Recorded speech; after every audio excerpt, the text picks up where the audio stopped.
सभी को नमस्ते जी। जैसा कि हम देखते हैं आजकल हमारे समाज में लड़कियों का, बालिकाओं का मान सम्मान घटता जा रहा है। कुछ परिवारों में तो बढ़ता जा रहा है और कुछ परिवारों में घटता जा रहा है। यानी समाज में उसकी इतनी वैल्यू नहीं समझी जा रही। पेपर वर्क में समझी जाती है, बट जो समाज है वो दूषित हो रहा है, तो वहाँ पर उसकी वैल्यू नहीं समझी जाती।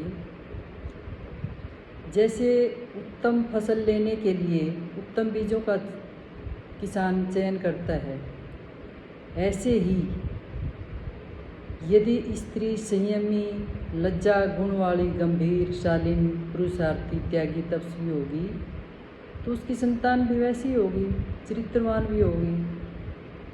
परंतु आजकल ज़्यादातर इंसान प्रमादी, कामी, क्रोधी, ये संतानें उत्पन्न होने लगी। इसका कारण माँ ही है। माँ की पदवी केवल बच्चों को पैदा कर देने से या रोटी खिला देने से नहीं मिलती, लाल नीले कपड़े पहनने से नहीं मिलती। माँ तब बनती है जब वह बच्चों को चरित्रवान, राष्ट्र भगत, ईश्वर भगत, ईश्वर विश्वासी, समाज सेवी, परिवार सेवी बनाए। यह तभी हो सकता है जब उस माँ के अंदर ये गुण होंगे। आजकल हम समाज में देखते हैं महिलाओं के साथ, लड़कियों के साथ छेड़खानी, गंदी हरकतें, दुराचार, बलात्कार बढ़ता ही जा रहा है। उसमें कुछ हद में तो स्त्रियां भी कारण हैं।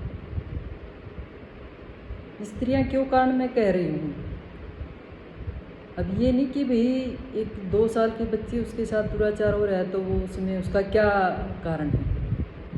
वहाँ उसमें माँ स्त्री का कारण इसलिए कहा गया है क्योंकि उस माँ ने जिसने दुराचार किया है, उस दुराचारी को पैदा किया है, तो उसमें माँ का रोल ही है ना, इसलिए माँ को ही दोषी बताएंगे हम।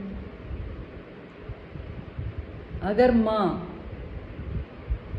अच्छे सादे वस्त्र पहने, अपने कामोत्तेजक अंगों को प्रदर्शित न करे, अपनी आंखें नीची रखे, सीधे रास्ते पर चले, तो दुष्टों की कतई हिम्मत नहीं हो सकती कि वो